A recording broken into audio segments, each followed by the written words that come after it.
And welcome into Gator Bytes on the 1010XL.com podcast network, also being simulcast on the Florida Gator 1010XL Facebook page. Today's Gator podcast is brought to you by Southeast Orthopedic Specialists. They're Northeast Florida's leading orthopedic center, providing an unparalleled level of care across numerous locations in both Jacksonville and St. Augustine.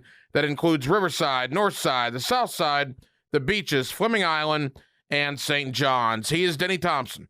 I'm the hacker, Ryan Green. Denny, you're looking refreshed, which is amazing, because at the time of this recording, you were in Gainesville like 10 hours ago for the Orange and Blue game. You among, 45,000 announced. I don't know if there were that many there. No, not a chance. chance. Embellish that a little bit. Nevertheless, though, you tell me, the atmosphere looked very, very good. It was a great night. Yeah. It was a great night. They did a very good job on a lot of different fronts with that. I like the Thursday night thing. I think it makes you a little different. It's not ideal for getting recruits in. I get that. I guess if you're going to do it the Thursday night before Good Friday every year, right, then maybe that can become something that recruits plan for. But the weather was perfect last night. Absolutely perfect. And before you're watching this and you say, well, you don't know what you're talking about because there were 300 recruits there. I was there with them. It wasn't. It was technically 300 recruits. It's not 300 people that the University of Florida is interested in. I heard you on the radio earlier. You said, about 40 or 50, quote-unquote, dudes. And that's just a guess. The other guys were, hey, come on, we'll do a favor for a high school coach. Right. I mean, that every school has to do that. Sure. Like, every single school has to do that. But it was a good turnout. I mean, it was a good turnout from a recruiting standpoint. I think later in the day, too, I went early, worked with Emory, and then got to the game late.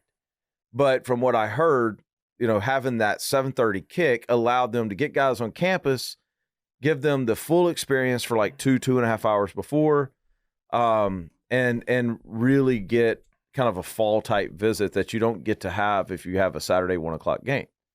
All right, so with the Orange and Blue game, the scores are relevant. Obviously, we want to focus on a couple of main issues. The main issue is your guy, Anthony Richardson. Reminder every week, Denny has known Anthony for years, trained Anthony in high school, continues to train Anthony Richardson in college now.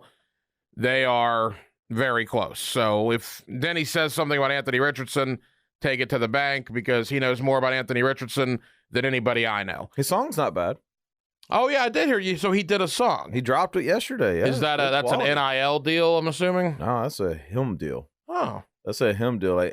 Anthony, real quick before we get into this, is really, really cerebral, and you can take notes from Anthony on how to market things. Yeah. Drop a song on Apple Music the day of your spring game, right? You look at, when he dropped his merch line, it was right after the first game, right before the USF game. When he was hurdling the guy, had his people do a pop-up shop at Florida, Georgia. My man's got it. My man's got it going on. But yeah, go ahead. I'm sorry. No, look, he looked good last night. Again, no defensive player was wishing him ill will last night. No one was really going to touch him last night. That's why you have a different color uniform on than everybody else. But for what it was, which was a spring game in mid-April, I think Gator fans got to be pretty happy. Yeah, I don't think Anthony's the guy that you're worried about the contact on, right? He's shown he's not scared of that. That doesn't affect him. I was terrified every time he went into the drop back formation. No. I mean, from a performance standpoint. Oh, right. I was just get him out of the game at some point last night. When they put him back in at the end, I was like, what? Okay, what are we doing? Right. But I think what you wanted to see out of Anthony, you saw last night, which was decisive, accurate, able to kind of control the offense. The couple of my takeaways from last night, and he and I texted after the game, was he did a really good job of knowing where his progression started and kind of the flow of those. And I know that sounds silly, but you can have a pure progression read where it's 1, 2, 3, but you've got to hit all three on time. So sometimes that can get a little complicated on when do I come off of 1, when do I go to 2, when do I come off of 2, when do I go to 3. And in his case, when do I run? Right? He struggled with that last year. He did. And last night I thought that was really good with the exception of about 3 or 4 plays where he left the pocket a little sooner than he needed to. Yeah, I heard you elaborate on that because you were watching in the tunnel with Emory Jones. Yeah. And you said there was one instance where Anthony left the pocket and you and Emory looked at each other. Like, where are you going, what's dude? he doing? Like, where are you going? Yeah. But some of that for me, I think is people say it's like feel-based, and it is, but you've got to be in the right position. Your body's got to be in the right position to in your vision see as much as you can see. And so I'm getting into the weeds, but when I look at last night and I'll go back and look at the film, Anthony was getting to the top of his drop really kind of closed off. And so it was like that whole left side of his body, he couldn't see anything or anything like that. So, I mean, simple fixes like that is my point. Like, that's an easy fix. But I think you got to love what you saw out of 15 last night from the standpoint of he just sat there and threw it. Yeah. And I think in the first half he was 13 of 15. Mm-hmm. You know? Here's my concern, all right? Well, actually, I have a couple of concerns after last night's game. I'm not trying to put too much into a spring game, but just things that caught my attention. There is not much behind Anthony Richardson at the quarterback position. Now, again, I don't want to throw the other quarterbacks necessarily under the bus. We're recording this on April the 15th. We have 4.5+ months until the games actually matter. Having said that, last night it was Anthony Richardson, and it was down about 10 floors to the other guys. Yep. Am I reading that accurately? Yeah, and for me, I'll take that a step further. They all came in at the same time because the staff came in, right? So it's not like anybody had this huge head start in the offense or anything like that. So I was going in last night expecting to see all those guys make some plays, and I can't really think of a play made that 15 didn't make. Jack threw a terrible interception in the end zone, was late on it, and there were 3 guys around.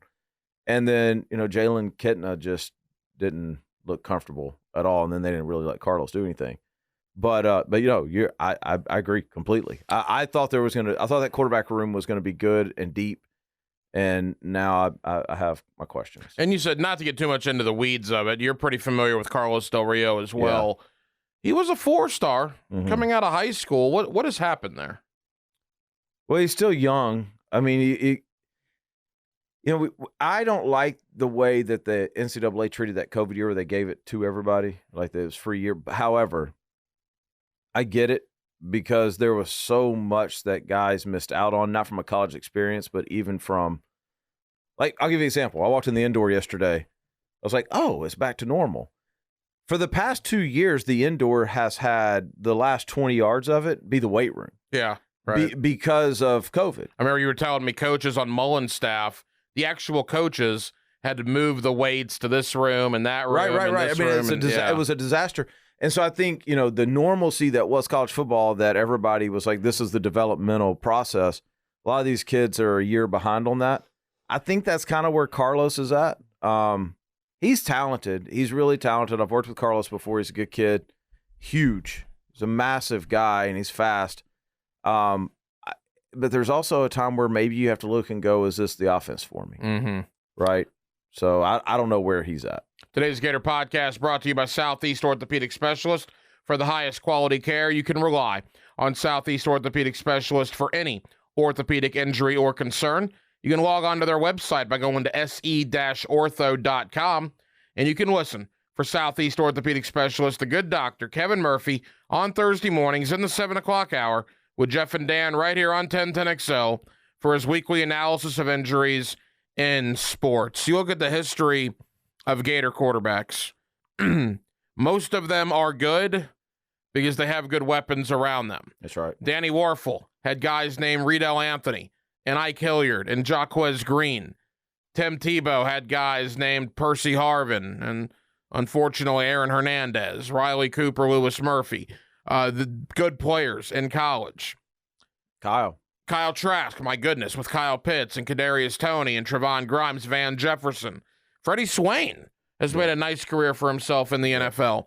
The reason I bring that up is I'm watching the wide receivers last night, and we'll get to the tailbacks in a moment. Let's focus wide receiver, tight end. Whitmore, Xavier Henderson, who am I missing? Shorter. Justin Shorter.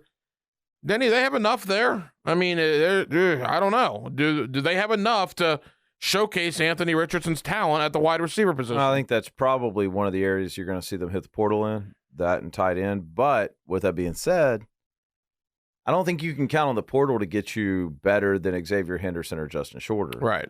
Like, I don't unless something, weird happens, there's going to be a dude or two go in that everybody wants. Like, can you get him? Yeah. That's the big question for Florida. But and real quick, I don't want there to seem like I'm not saying there's not quality there. There's just not a lot of quantity. Well, you don't even know if there's quality. I think Henderson and Shorter, well, at least on paper, what you've seen in the past, I would feel okay with those two. I just don't know how much there is behind them. Henderson has a chance to be a number one receiver. Yeah. Henderson has a chance to be the guy that you say, okay, I can go to him on 3rd and 12, even if they're bracketing him. Like, he's got that chance. But you got to have the two other guys that don't allow that to happen. That's what happened when Trask was there.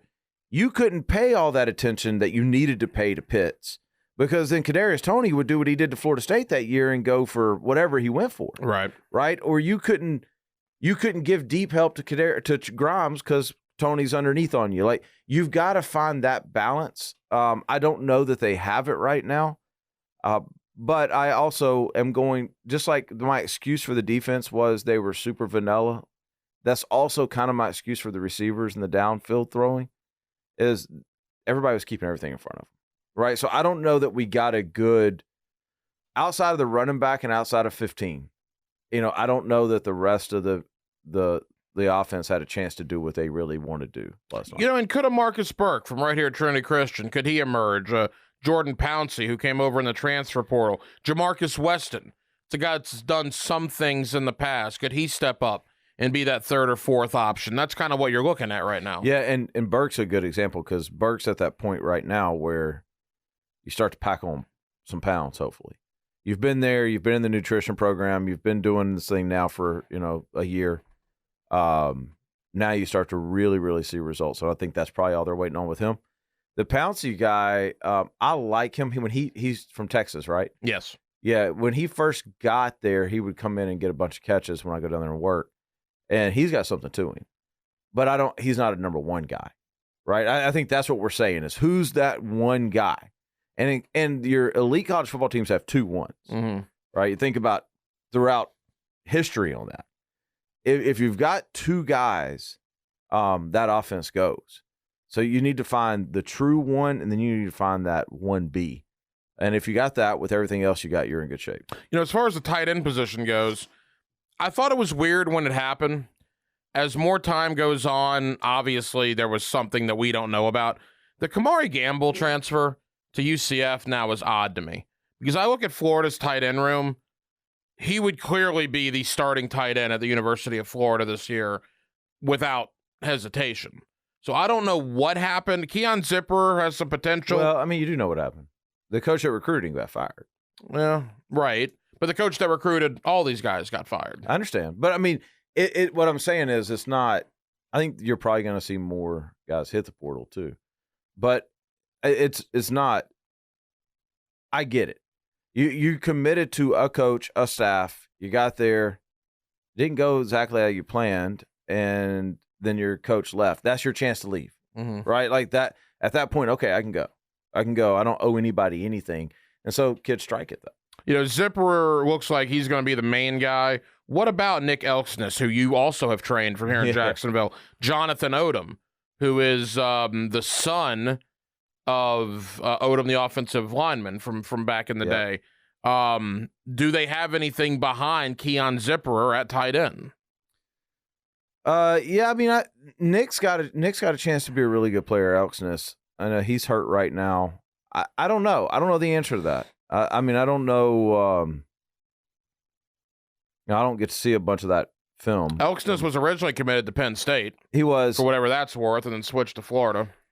I think in this offense they're trying to run, like, you need to have a Y, you need to have a tight end. But if you don't have a lot of depth there, you're okay. You're okay. You see how much they use a fullback last night. Like, they've got different ways to accomplish the same things in this offense.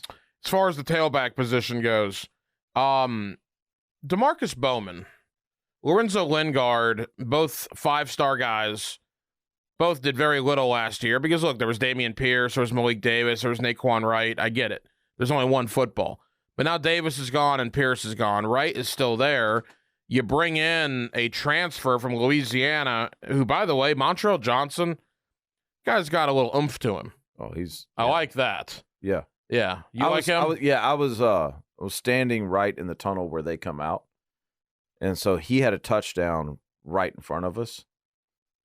The violence he brought to that run in a spring game was impressive. Were you surprised with how much work he got last night, though? I think, yes, because I wanted to see, honestly, more of Lingard and Bowman. Right.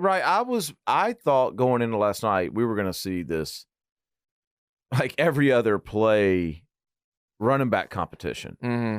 Is there not a competition?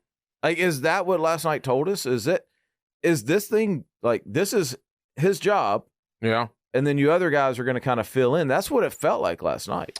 And again, not to jump to conclusion, but if that's the case, if it's Montrell Johnson's job, will that cause issues in the running back room? That Napier comes in, brings his guy, and in 3.5 months' time, his guy is the starting running back? Yeah, I mean, I don't know. I don't know if it caused issues. At the end of the day, these guys... By the way, Naquan Wright's going to have a big role on this He's going to play, yeah. Yeah, at the end of the day, I think the transfer portal and all that kind of stuff, we talk about competition, people running from competition. You know what makes it bearable, creates a good culture, is winning. Mm-hmm. And so, you look at that. Like, I was there with Damian Pierce last night, and every time somebody got the ball, like, every time it was run play, his eyes snapped up. Like, oh, that's such and such, right? These guys pull for each other. And throughout the season, there's going to be enough carries to go around, especially as young as that room is. So I think as long as they have success and people can say, okay, that's me next year, that's what I'm going to be running next year, I don't think it causes an issue. Now, you train quarterbacks for a living, so you might look at this more than the casual fan would, or the media guy on the couch at 5 a.m. watching it on replay on SEC Network would. The offensive line in a spring game. Yeah. Did anything jump out for you that you saw last night? I guess a base rush, no blitz pocket was good. They're big.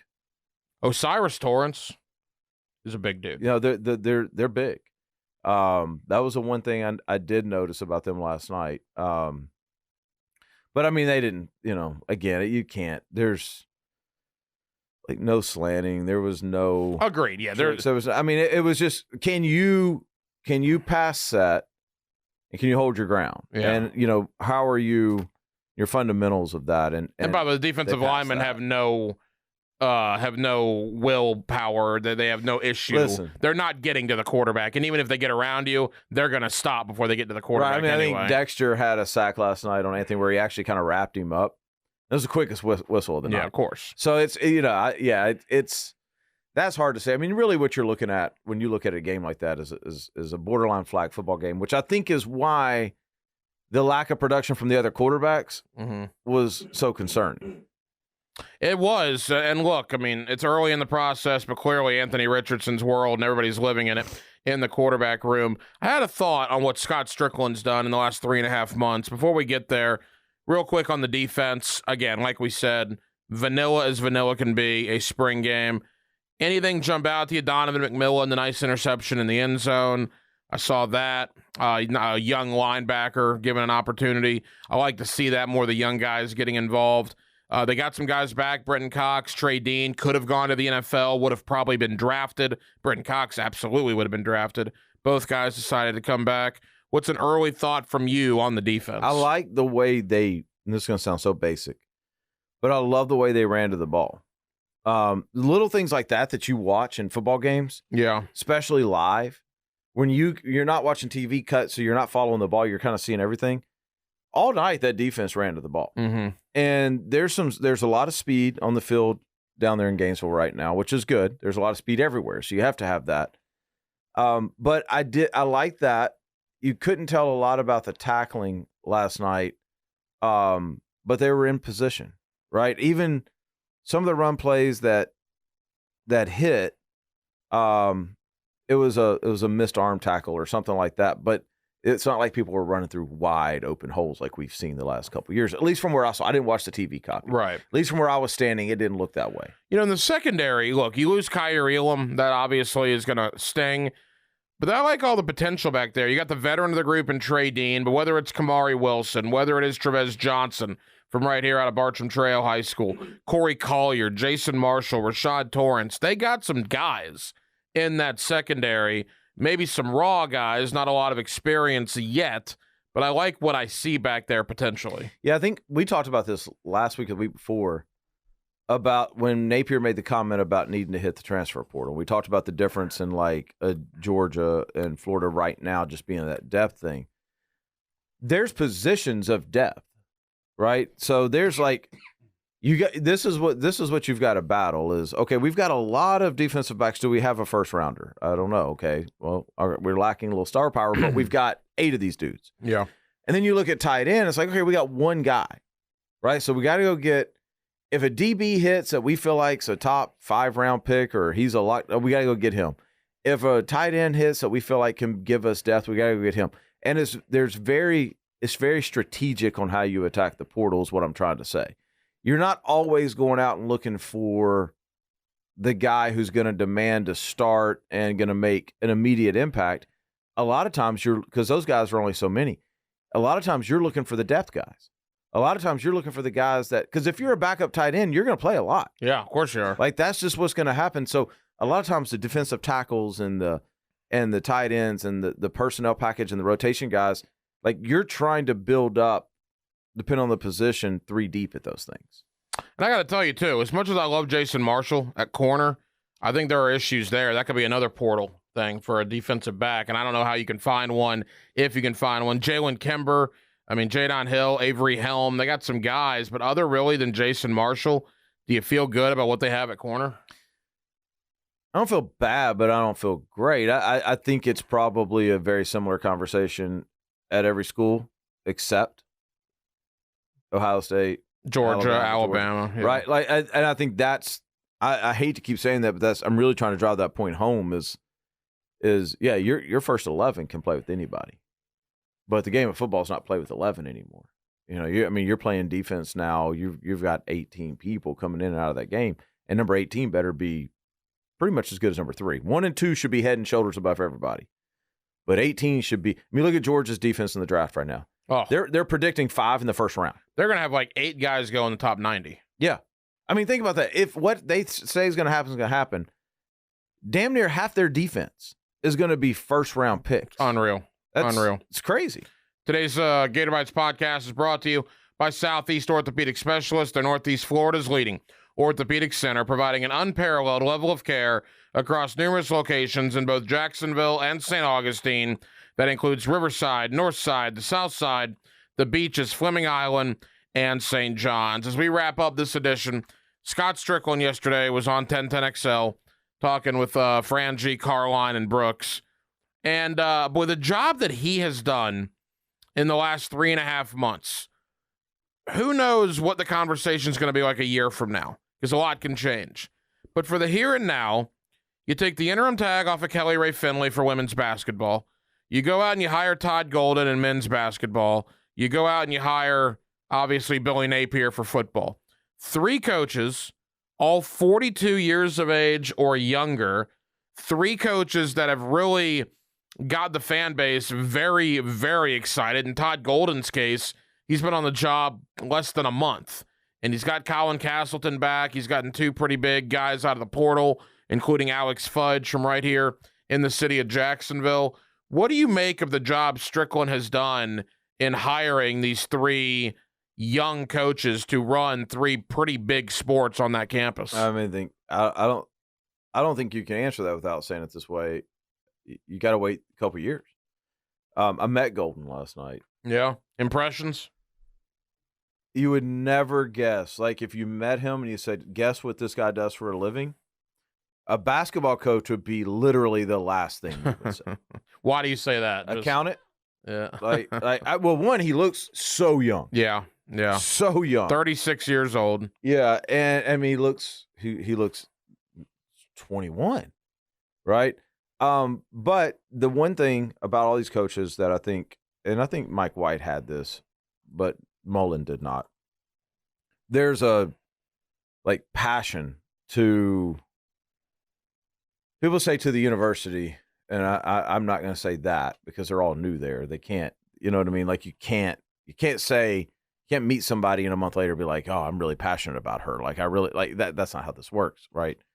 But there's an energy that's different with all those guys.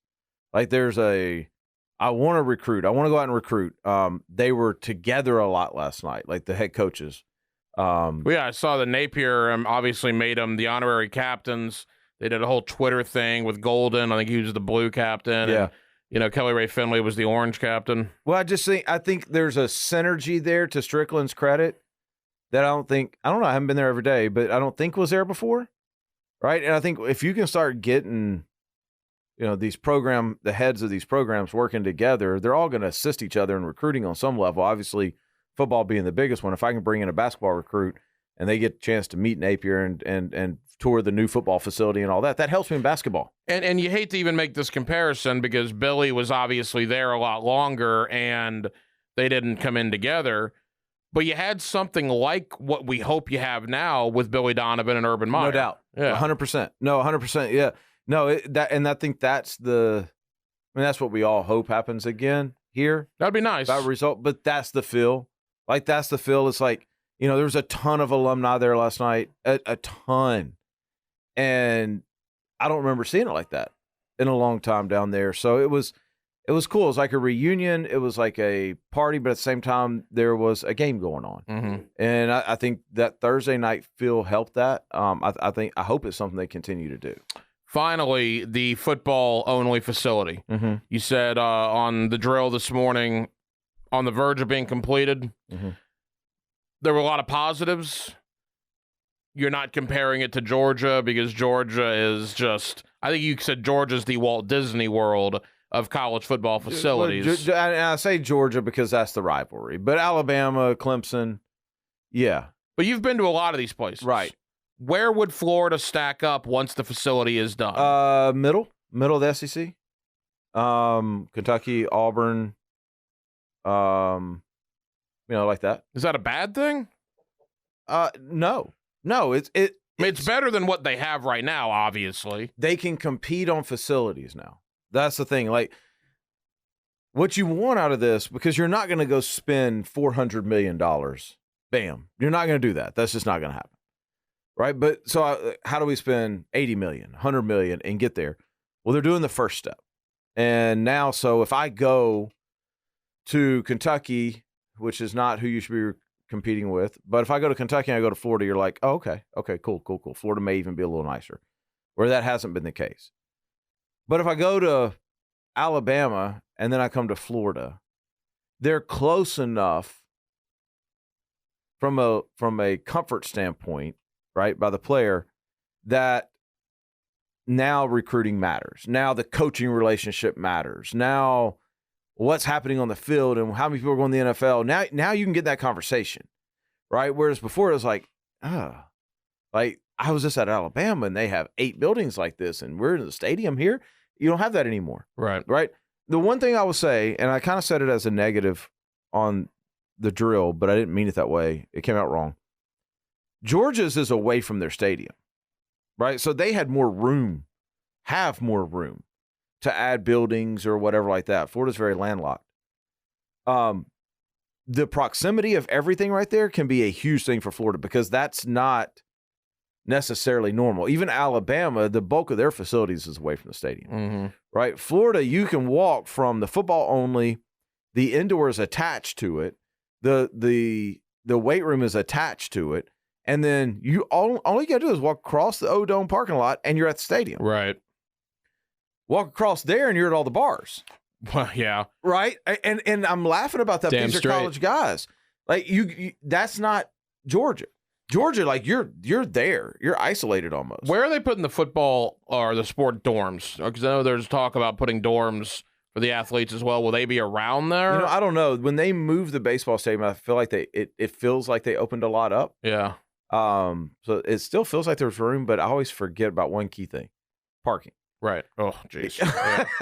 Especially, You know what you forget about parking in Gainesville? Because it doesn't exist. It's nowhere. Dude, it's the worst. It is nowhere. I've never struggled to park. Y'all, Gainesville, and I go there often, but last night I took my wife and my son with me. And so it was like I wasn't on the phone or anything. I was kind of paying attention. Gainesville is unrecognizable. University is unrecognizable from what it was even 5 years ago. They have torn everything down, and everything's going vertical, and everything's going new, and everything's going expensive. It's kind of sad, actually. I got there in 2016. Yeah. That was my first year there. From then, to your point, basically 5 years ago, it's completely different. It is. It's like, because normally you drive down there, and you look to the left, and you see, whatever your restaurant is over there. Right. And you're like, oh, this is where I'm at. I'm a block away.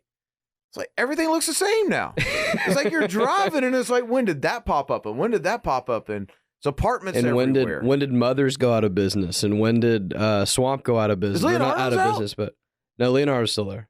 I didn't see it last night. Okay.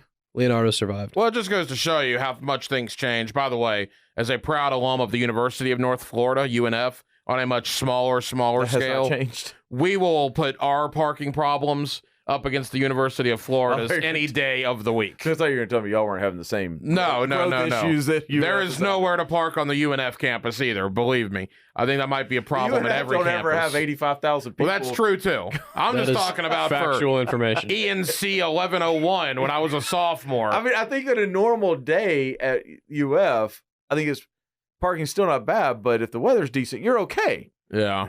That's not like you got to drive to UNF. Yeah. It's awful. It's awful. It's All right. So as we wrap up, next week you're in Naples. I'm in Vegas for a little vacay. One more week. So we'll get together in 2 weeks, really quick, and let's go 90 seconds here. The NFL draft is in 2 weeks. I don't know what to expect. Is it? Yeah, it's 13 days. Isn't that nuts? I don't know what to expect from Gators as far as Kyer Elam, as far as Zach Carter, but it's not going to be a big weekend for the University of Florida, I don't believe, when it comes to guys getting drafted. Does anybody else find that when they watch the draft, they drink a lot? Yes, particularly on Saturday. Absolutely. See, I'm a Thursday night first round guy. Yeah.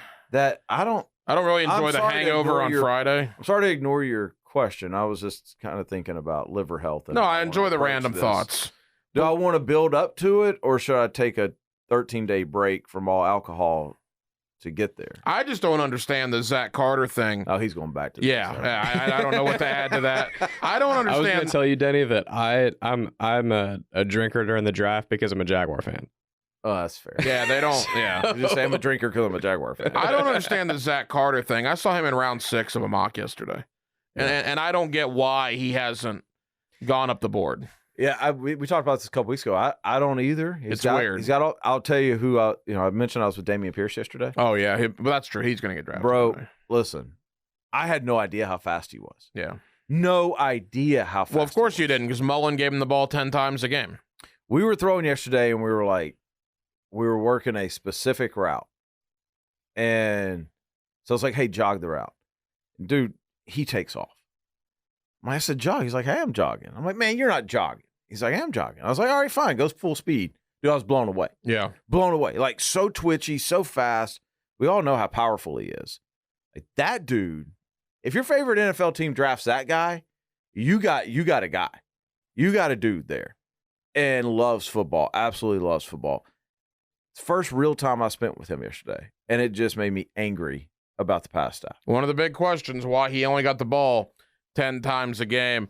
He is Denny Thompson. That is Graham Marsh. I'm the hacker, Ryan Green. We'll be back, I guess, in 2 weeks. Yep. Again, Naples for you next week, Vegas for me next week. 2 weeks. We'll talk about the draft, and who knows what'll happen in the University of Florida athletic world 14 days from now. Thank you for watching and listening to Gator Bytes on 1010XL.com and on the Florida Gator 1010XL Facebook page.